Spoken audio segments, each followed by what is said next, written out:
ವಿದ್ಯಾರ್ಥಿಗಳೇ, maths class room YouTube ಚಾನಲ್ಗೆ ತಮಗೆಲ್ಲರಿಗೂ ಸ್ವಾಗತವನ್ನು ಕೋರ್ತಾ ಇವತ್ತಿನ ಈ ವಿಡಿಯೋದಲ್ಲಿ 8ನೇ ತರಗತಿ ಗಣಿತ ವಿಷಯದ ಅಧ್ಯಾಯ 3 ಆದಂತಹ ಸಂಖ್ಯೆಗಳ ಕತೆ ಪಾಠದಲ್ಲಿನ ಪುಟ ಸಂಖ್ಯೆ 52ರಿಂದ ಪುಟ ಸಂಖ್ಯೆ 63ರವರೆಗಿನ ಒಳಗೆ ಬರುವಂತಹ ಪ್ರಶ್ನೋತ್ತರಗಳ ವಿವರಣೆ ನೀಡ್ತಾ ಇದ್ದೇನೆ.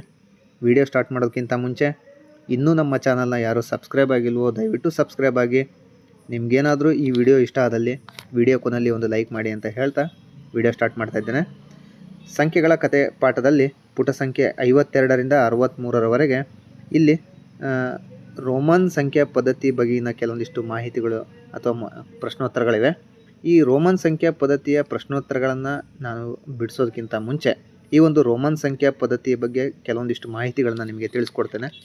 ರೋಮನ್ ಸಂಖ್ಯಾ ಪದ್ಧತಿಯು ಪುರಾತನ ರೋಮ್ನಲ್ಲಿ ಹುಟ್ಟಿಕೊಂಡ ಒಂದು ವಿಶಿಷ್ಟ ಸಂಖ್ಯಾ ವ್ಯವಸ್ಥೆಯಾಗಿದೆ ಮತ್ತು ಇದು ಮಧ್ಯಯುಗದ ಅಂತ್ಯದವರೆಗೆ ಯುರೋಪಿನಾದ್ಯಂತ ವ್ಯವಹಾರ ಮತ್ತು ಆಡಳಿತಕ್ಕಾಗಿ ಬಳಸಲ್ಪಡುವ ಒಂದು ಪ್ರಮುಖ ಲಿಖಿತ ವಿಧಾನವಾಗಿತ್ತು ಈ ಒಂದು ರೋಮನ್ ಸಂಖ್ಯೆ. ಈ ಒಂದು ರೋಮನ್ ಸಂಖ್ಯಾ ಪದ್ಧತಿಯು ಕ್ರಿಸ್ತಪೂರ್ವ 800ರಿಂದ 900ರ ಆಸುಪಾಸಿನಲ್ಲಿ ಪ್ರಾಚೀನ ರೋಮ್ನಲ್ಲಿ ಇದು ಆರಂಭ ಆಯಿತು. ಇದಿಷ್ಟು ಬೇಸಿಕ್ ಸಾಕಾಗುತ್ತೆ. ಇಲ್ಲಿ ಕೆಲವೊಂದಿಷ್ಟು ರೋಮನ್ ಸಂಖ್ಯೆಗಳು, ಪ್ರಮುಖ ರೋಮನ್ ಸಂಖ್ಯೆಗಳನ್ನು ನಾನು ಇಲ್ಲಿ ಕೊಟ್ಟಿದ್ದೇನೆ. ಅದೇ ರೀತಿ ಬಲಭಾಗದಲ್ಲಿ ಹಿಂದೂ ಅರೇಬಿಕ್ ಸಂಖ್ಯೆ ಕೊಟ್ಟಿದ್ದೇನೆ, ಎಡಭಾಗದಲ್ಲಿ ರೋಮನ್ ಸಂಖ್ಯೆ ಕೊಟ್ಟಿದ್ದೇನೆ.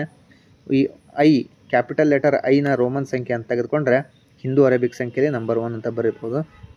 ವಿ ಅನ್ನನ್ನು ನಾವು ರೋಮನ್ ಸಂಖ್ಯೆ, ವಿ ಅಂದರೆ ಹಿಂದೂ ಅರೇಬಿಕ್ ಸಂಖ್ಯೆಯಲ್ಲಿ 5 ಅಂತ ಆಗುತ್ತೆ. ಎಕ್ಸ್ ರೋಮನ್ ಸಂಖ್ಯೆಯಲ್ಲಿ ಎಕ್ಸ್ ಅಂದರೆ ಹಿಂದೂ ಅರೇಬಿಕ್ ಸಂಖ್ಯೆಯಲ್ಲಿ 10 ಎಂದಾಗುತ್ತೆ. ಎಲ್ ಅನ್ನುವ ಅಕ್ಷರ ರೋಮನ್ ಸಂಖ್ಯೆಯಲ್ಲಿ ಇತ್ತಪ್ಪ ಅಂದರೆ ಹಿಂದೂ ಅರೇಬಿಕ್ಕಲ್ಲಿ 50 ಅಂತ ಕರೀತಾರೆ. ಸಿ ಅನ್ನು 100 ಅಂತ ಕರೀತಾರೆ. ಡಿನ 500 ಅಂತ ಕರಿತೇವೆ. ಎಮ್ಮನ್ನು 1000 ಅಂತ ಕರಿತೇವೆ. ಇದಿಷ್ಟು ರೋಮನ್ ಸಂಖ್ಯಾ ಪದ್ಧತಿಯಲ್ಲಿನ ಪ್ರಮುಖ ಕೆಲವೊಂದಿಷ್ಟು ಸಂಖ್ಯೆಗಳಾಗಿವೆ. ಮುಂದೆ ರೋಮನ್ ಸಂಖ್ಯೆಗಳನ್ನು ಬರೆಯಲು ಬಳಸುವ ಕೆಲವೊಂದು ಪ್ರಮುಖ ನಿಯಮಗಳನ್ನು ನಾನು ನಿಮಗೆ ತಿಳಿಸ್ಕೊಡ್ತಾ ಇದ್ದೇನೆ. ರೋಮನ್ ಸಂಖ್ಯೆಯನ್ನು ಬರೆಯಲು ಬಳಸುವ ಕೆಲವು ಪ್ರಮುಖ ನಿಯಮಗಳನ್ನು ತಿಳಿಸ್ಕೊಡ್ತಾ ಇದ್ದೇನೆ. ಮೊದಲ ನಿಯಮ ಸಂಕಲನ ನಿಯಮ. ಏನಪ್ಪ ಅಂದರೆ ದೊಡ್ಡ ಮೌಲ್ಯದ ಅಕ್ಷರದ ಬಲಗಡೆ ಸಣ್ಣ ಮೌಲ್ಯದ ಅಕ್ಷರವನ್ನು ಬರೆದರೆ ಅದನ್ನು ಕೂಡಿಸಬೇಕು ಅಂತ ಅರ್ಥ. ಉದಾಹರಣೆ ವಿ ಮುಂದೆ ವಿ ಒಂದು ದೊಡ್ಡ ಸಂಖ್ಯೆ ಅಂದರೆ ಅದರ ಬಲಭಾಗದಲ್ಲಿ 1 ಬರೆದಿದ್ದೇನೆ. 5 + 1 6. ಬಲಭಾಗದಲ್ಲಿ ಸಣ್ಣ ಸಂಖ್ಯೆ ಇದ್ದು ಎಡಭಾಗದಲ್ಲಿ ದೊಡ್ಡ ಸಂಖ್ಯೆ ಇತ್ತಪ್ಪ ಅಂದರೆ ಅದನ್ನು ಕೂಡಬೇಕು ಅಂತ ಅರ್ಥ. ಅದಕ್ಕೆ ತಕ್ಕನಾಗಿ ಉದಾಹರಣೆ ಕೊಟ್ಟಿದ್ದೇನೆ. 5 + 1 6. ಎಕ್ಸ್ ಮತ್ತು ವಿ ಇದೆ. ಎಕ್ಸ್ ದೊಡ್ಡ ಸಂಖ್ಯೆ ಎಡಗಡೆ ಇದೆ, ಬಲಭಾಗದಲ್ಲಿ ವಿ ಇದೆ. ಬಲಭಾಗದಲ್ಲಿ ಚಿಕ್ಕ ಸಂಖ್ಯೆ ಇರೋದ್ರಿಂದ ಸಂಕಲನ ಮಾಡಿ 10 + 5 15. ಎರಡನೇ ನಿಯಮ ವ್ಯವಕಲನ. ದೊಡ್ಡ ಮೌಲ್ಯದ ಅಕ್ಷರದ ಎಡಗಡೆ ಸಣ್ಣ ಮೌಲ್ಯದ ಅಕ್ಷರ ಇತ್ತಪ್ಪ ಅಂದರೆ ದೊಡ್ಡ ಮೌಲ್ಯದ ಅಕ್ಷರದ ಎಡಗಡೆ ಸಣ್ಣ ಮೌಲ್ಯದ ಅಕ್ಷರವನ್ನು ಬರೆದರೆ ಅದನ್ನು ಕಳಿಬೇಕು ಎಂದರ್ಥ. ಉದಾಹರಣೆ ನೋಡಿರಿ, ಬಲಭಾಗದಲ್ಲಿ ದೊಡ್ಡ ಮೌಲ್ಯ ಇದೆ ವಿ, ಎಡಭಾಗದಲ್ಲಿ 1 ಇದೆ. ಅಂದರೆ ದೊಡ್ಡ ಮೌಲ್ಯ ಬಲಭಾಗದಲ್ಲಿದ್ದು ಚಿಕ್ಕ ಮೌಲ್ಯ ಎಡಭಾಗದಲ್ಲಿ ಇತ್ತಪ್ಪ ಅಂದರೆ ಅದನ್ನು ವ್ಯವಕಲನ ಮಾಡಬೇಕು ಅಂತ ಅರ್ಥ. 5 - 1 ಅಂದರೆ 4. ಅದೇ ರೀತಿ ಎರಡನೇ ಉದಾಹರಣೆ ನೋಡಿರಿ, ಬಲಭಾಗದಲ್ಲಿ ಎಕ್ಸ್ ಅಂದರೆ 10 ಇದೆ, ಎಡಭಾಗದಲ್ಲಿ 1 ಅಂದರೆ ಚಿಕ್ಕ ಸಂಖ್ಯೆ 1 ಇದೆ. 10ರಲ್ಲಿ 1 ಕಳೆದ್ರೆ 9. ಇದು ಎರಡನೇ ನಿಯಮ ಆಗಿದೆ. ಮೂರನೇ ನಿಯಮ ಪುನರಾವರ್ತನೆಯ ಮಿತಿ. ಏನಪ್ಪ ಅಂದರೆ ಒಂದು ಸಂಕೇತವು ಪುನರಾವರ್ತನೆಯಾದರೆ ಅದರ ಮೌಲ್ಯವನ್ನು ಕೂಡಿಸಬೇಕು ಎಂದು ಅರ್ಥ. ಒಂದು ಸಂಖ್ಯೆ ಪದೇ ಪದೇ ಪುನರಾವರ್ತನೆ ಆದರೆ ಆ ಒಂದು ಮೌಲ್ಯವನ್ನು ಏನು ಮಾಡಬೇಕು ಅಂತ ಅರ್ಥ, ಕೂಡಿಸಬೇಕು ಅಂತ ಅರ್ಥ. ಉದಾಹರಣೆ ನೋಡಿರಿ, 1 ಅನ್ನೋದು 2 ಇದೆ, ಹಾಗಾಗಿ 1 + 1 2 ಆಗುತ್ತೆ. ಎಕ್ಸ್ ಅಂದರೆ 10. ಎಕ್ಸ್ ಅನ್ನೋವು ಎಷ್ಟಿದಾವೆ ಇಲ್ಲಿ 2 ಇದಾವೆ. 10 + 10 20. ಸಿ ಅಂದರೆ ಎಷ್ಟಪ್ಪ 100 ಅನ್ನೋವು ಎಷ್ಟಿದ್ದಾವೆ 3 ಇದಾವೆ. 100 + 100 + 100 = 300. ಇದು ಪುನರಾವರ್ತನೆ ಮಿತಿಗೆ ಕೆಲವೊಂದಿಷ್ಟು ಉದಾಹರಣೆ ಇದ್ದಾವೆ.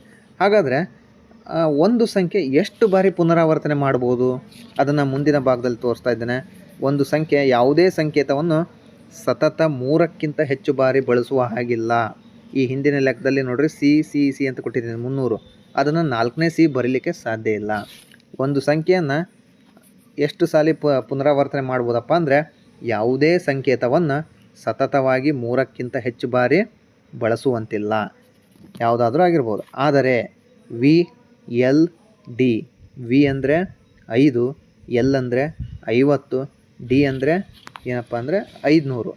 ಈ ಸಂಕೇತಗಳನ್ನು ಎಂದಿಗೂ ಪುನರಾವರ್ತನೆ ಮಾಡಲು ಸಾಧ್ಯ ಇಲ್ಲ. ವಿ ಮತ್ತು ಎಲ್ ಮತ್ತು ಡಿನ ಈ ಸಂಕೇತಗಳನ್ನು ಎಂದಿಗೂ ಏನು ಮಾಡಲಿಕ್ಕೆ ಸಾಧ್ಯ ಇಲ್ಲ, ಪುನರಾವರ್ತನೆ ಮಾಡಲಿಕ್ಕೆ ಸಾಧ್ಯ ಇಲ್ಲ. ಮೂರನೇ ನಿಯಮ ನೋಡ್ರಿ, ವಿ ಮತ್ತು ಎಲ್ ಮತ್ತು ಡಿ ಸಂಕೇತಗಳನ್ನು ಎಂದಿಗೂ ಎಡಗಡೆ ಬರೆದು ಕಳೆಯುವಂತಿಲ್ಲ. ವಿ ಎಲ್ ಡಿ ಈ ಒಂದು ಸಂಕೇತಗಳನ್ನು ಎಂದಿಗೂ ಎಡಗಡೆ ಬರೆದು ಕಳೆಯುವಂತಿಲ್ಲ ಅಂತ ಹೇಳಿದ್ದಾರೆ. ಮುಂದಿನ ನಿಯಮ ನೋಡ್ರಿ, ಒಂದನ್ನು ವಿ ಮತ್ತು ಎಕ್ಸ್ನಿಂದ ಮಾತ್ರ ಕಳೆಯಬಹುದು.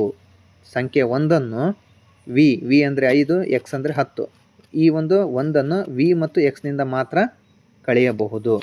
ಮುಂದಿನ ನಿಯಮ ಎಕ್ಸ್ ಅಂದ್ರೇನು, 10. 10ಅನ್ನು ಎಲ್ ಮತ್ತು ಸಿನಿಂದ ಮಾತ್ರ ಕಳೆಯಬಹುದು.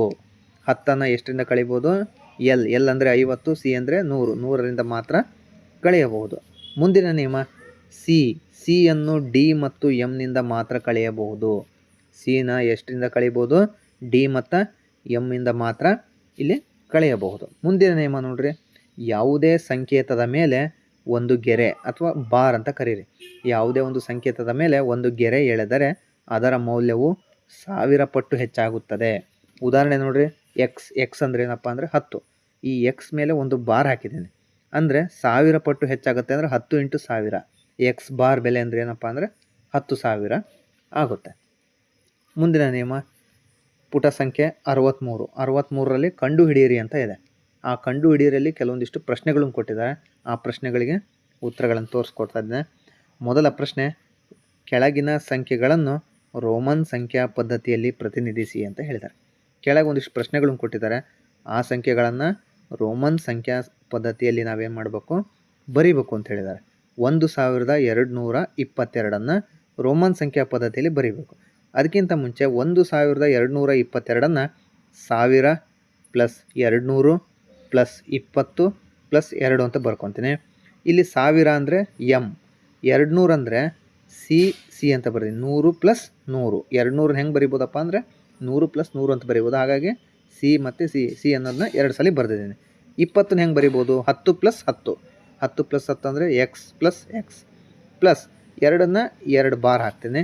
ಇಲ್ಲಿ ಟೋಟಲಾಗಿ 1222 ಹೆಂಗೆ ಬರಿಬೋದಪ್ಪ ಅಂದರೆ ಎಮ್ ಸಿ XX 1 ಅಂತ ಬರಿಬೋದು. ಮುಂದಿನ ಲೆಕ್ಕ ನೋಡ್ರಿ, 2999. ಇಲ್ಲಿ 2999 ನಾನು ಮೊದಲಿಗೆ ವಿಸ್ತರಿಸಿ ಬರೆದಿದ್ದೇನೆ. 2000 + 900 + 90 + 9. 2000ನ ಎಮ್ ಅಂತ ಬರಿತೀನಿ. 900ನ ಸಿ ಎಮ್ ಅಂತ ಬರಿತೀನಿ. 900ನ ಯಾವ ರೀತಿ ಬರಿತೀನಿ, ಸಿ ಮತ್ತು ಎಮ್. ಅಂದರೆ ನೋಡಿರಿ, ದೊಡ್ಡ ಸಂಖ್ಯೆ ಎಮ್ ಬಲಭಾಗದಲ್ಲಿದೆ, ಚಿಕ್ಕ ಸಂಖ್ಯೆ ಸಿ ಎಡಭಾಗದಲ್ಲಿದೆ. ಎಮ್ ಅಂದರೆ 1000, 1000ರಲ್ಲಿ 100ನ್ನು ಕಳೆದ್ರೆ 900 ಬರುತ್ತೆ. ಹಾಗಾಗಿ 900ನ ಸಿ ಎಮ್ ಅಂತ ಬರಿತೀನಿ. 90 ನೋಡಿರಿ, ಎಕ್ಸ್ ಸಿ ಅಂತ ಬರಿತೀನಿ. ಸಿ ಅಂದರೆ 100, 100ರಲ್ಲಿ 10 ಕಳೆದ್ರೆ 90 ಆಗುತ್ತೆ. 9ನ ಹೆಂಗೆ ಬರಿತೀನಿ, ಎಕ್ಸ್ ಅಂತ ಬರಿತೀನಿ. ಅಂದರೆ 10ರಲ್ಲಿ 1ನ್ನು ಕಳೆದ್ರೆ 9 ಬರುತ್ತೆ. ಟೋಟಲಾಗಿ 2999ನ್ನು M C M X C 9 ಅಂತ ಬರಿತೀನಿ. ಓಕೆ. ಮೂರನೇ ಲೆಕ್ಕ 302. 302 ನಾನು ಯಾವ ರೀತಿ ಬರಿತೀನಿ, 100 + 100 + 100 + 2. ಇಲ್ಲಿ ಉತ್ತರ ತಪ್ಪಾಗಿದೆ. ಬಲಭಾಗದಲ್ಲಿ 100 ಅನ್ನೋದನ್ನ 3 ಸಲ ಬರಿಬೇಕು. 100 + 100 + 100 + 2. 100 ಅಂದರೆ ಸಿ ಆಗುತ್ತೆ. ಹಂಗಾರೆ ಸಿ ಅನ್ನೋವು ಎಷ್ಟಿದ್ದಾವೆ, 3 ಇದ್ದಾವೆ. 100 + 100 + 100 ಅಂದರೆ 300 ಪ್ಲಸ್ 2ನ್ನ ಹೆಂಗೆ ಬರಿಬೋದು, 1 2 ಆಗುತ್ತೆ. ಟೋಟಲಾಗಿ 302ನ್ನ ಹೆಂಗೆ ಬರಿಬೋದು, ಸಿ 1 ಅಂತ ಬರಿಬೋದು. ನಾಲ್ಕನೇ ಲೆಕ್ಕ ನೋಡ್ರಿ, 715. 715ನ್ನ ಹೆಂಗೆ ಬರಿಬೋದು, 500 + 200 + 15. ಇಲ್ಲಿ 500 ಅಂದರೆ ಡಿ ಆಗುತ್ತೆ. 200ನ್ನ ಇನ್ನೂ ವಿಸ್ತರಿಸಿ ಬರಿಬೋದು. 200 ಅಂದರೆ 100 + 100 ಅಂದರೆ ಸಿ ಪ್ಲಸ್ 15 ಅಂದರೆ 10 + 5 ಅಂದರೆ ಎಕ್ಸ್ ವಿ ಆಗುತ್ತೆ. ಟೋಟಲಾಗಿ 715 ಅಂದರೆ 500 + 100 + 100 + 10 + 5 ಅಂತಲೂ ಕೂಡ ಬರಿಬೋದು. ಅದನ್ನ ಇಲ್ಲಿ ಬರೆದಿಲ್ಲ, ಆದರೆ ವಿವರಣೆ ನೀಡ್ತಾ ಇದ್ದೇನೆ.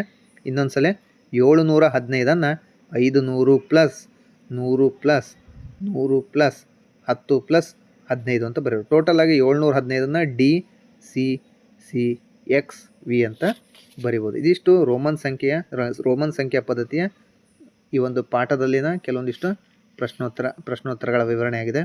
ಮುಂದಿನ ಭಾಗದಲ್ಲಿ ಮುಂದಿನ ಹಂತದ ಪ್ರಶ್ನೋತ್ತರಗಳ ವಿವರಣೆ ನೀಡ್ತೇನೆ ಅಂತ ಹೇಳ್ತಾ ಈ ವಿಡಿಯೋನ ಇಲ್ಲಿಗೆ ಮುಗಿಸ್ತಾ ಇದ್ದೇನೆ. ಎಲ್ಲರಿಗೂ ಧನ್ಯವಾದಗಳು.